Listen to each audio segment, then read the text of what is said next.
В работе с госконтрактами самое страшное – это не отчитаться за потраченные бюджетные средства. Мы все хотим получать прибыль и масштабироваться, занимая новые ниши на рынке. Но если госконтракт выполнен, а деньги пришлось возвращать, это как минимум огромные убытки. Я расскажу, как собственник может защитить свои финансовые интересы. И если вы заботитесь о собственном благополучии, это видео для вас.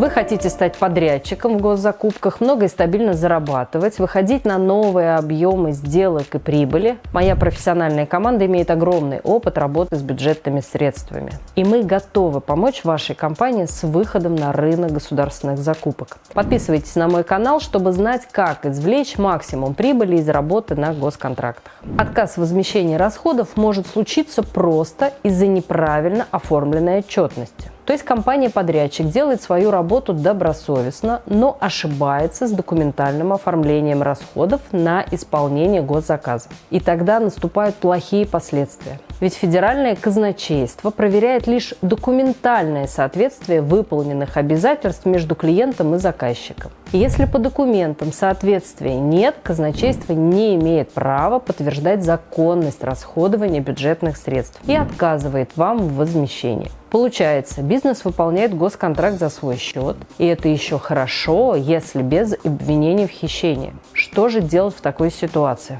Разговаривать с казначейством на одном языке. Если вы хотите извлекать прибыль, этот навык вам будет просто необходим. Далеко не все собственники или гендиректора понимают, как важно входить в тендер с готовым бюджетом проекта. Надо изначально сформировать подробный постатейный бюджет. Тогда вы заранее сможете понять, как и под какие основания вы будете получать целевые госсредства и как отчитываться за их расходование. По нашему опыту 90% тех, кто работает с госденьгами, не имеют нормального бюджета, даже на стадии выполнения работ. Не берите с них пример. Здравомыслящие люди берегут свои нервы и деньги и заботятся о бюджете заблаговременно. Формирование бюджета – это творческая работа на усмотрение компании. И первый шаг – это мы составляем бюджет проекта с перечнем расходных статей. Дальше мы подбираем соответствие между статьями нашего бюджета и статьями классификатора. Поясняю подробнее. Если договор у вас на руках, там написано, по какому федеральному закону вы работаете с госденьгами. Классификаторы расходов – это обязательная часть каждого федерального закона, связанного с госзакупками, 44, 23 и так далее. Обычно классификатор выглядит в виде приложения. Тут мы видим перечень номенклатур статей.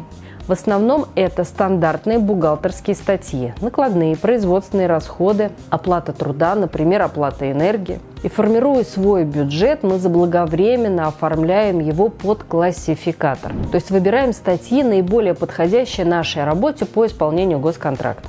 И это будут расходные статьи нашего бюджета. И одновременно статьи отчетности за использование бюджетных средств.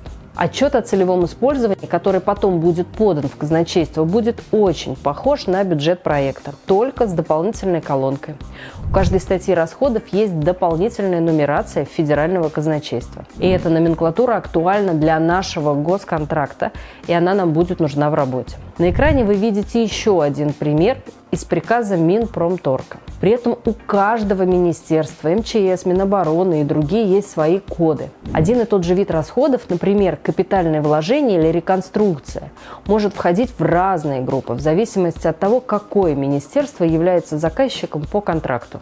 Бизнесу важно подстроиться под конкретного заказчика. Для этого вашей компании нужна подготовительная аналитическая работа. То, что надо делать до выхода на тендер. А именно, совместить свою готовую смету со статьями расходов, по которым работает заказчик. Только так можно снять потенциальные противоречия, связанные с отчетностью. А если этого не сделать, возникнут проблемы и убытки.